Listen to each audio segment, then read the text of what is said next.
Bismillah, salam alaikum wa rahmatullahi wa barakatuh. Alors dans cette vidéo, voilà ce que je voudrais dire. Elle prendra certainement la forme d'un podcast.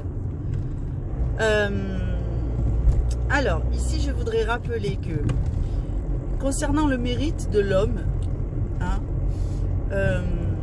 je commencerai cette vidéo par, pendant que je chante les louanges d'Allah, que je fais les louanges d'Allah durant ma vie, Allah inscrit à mon actif mon mérite.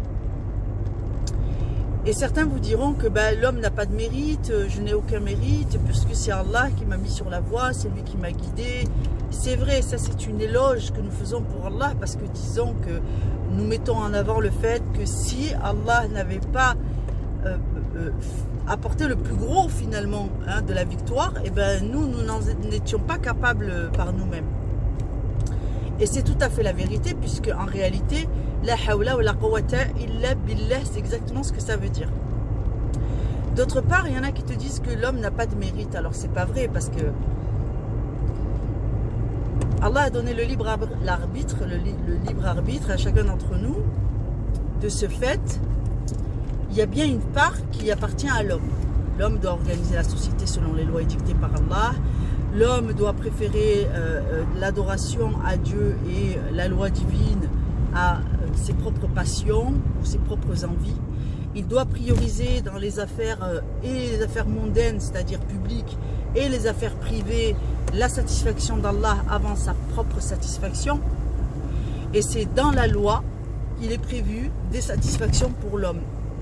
Dès lors que l'homme est satisfait aux impératifs fixés par Dieu, il y a une part qui est d'emblée prévue comme rétribution pour l'homme à chaque fois qu'il fait une bonne action.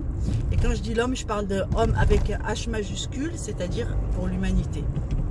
Chacun d'entre nous, donc, en faisant son acte d'adorateur, sait que dans chaque acte d'adoration, il y a une rétribution immédiate pour lui-même, pour sa famille, pour sa communauté.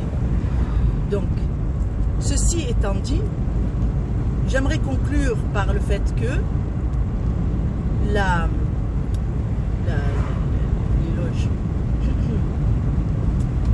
louange est à Allah, ce que le mérite est à l'homme.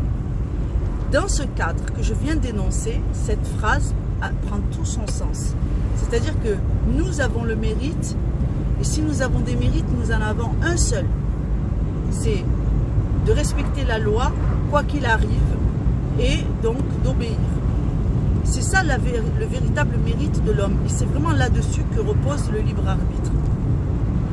Donc, le mérite est à l'homme, c'est que la louange est à Allah. Et bien sûr, puisque Allah est le seul digne d'être adoré et donc obéi. Voilà. Salam alaikum. J'espère que cette vidéo vous apportera un sujet de méditation qui va vous aider à remettre du sens dans ce que vous faites. Salam alaikum wa rahmatullahi wa barakatuh.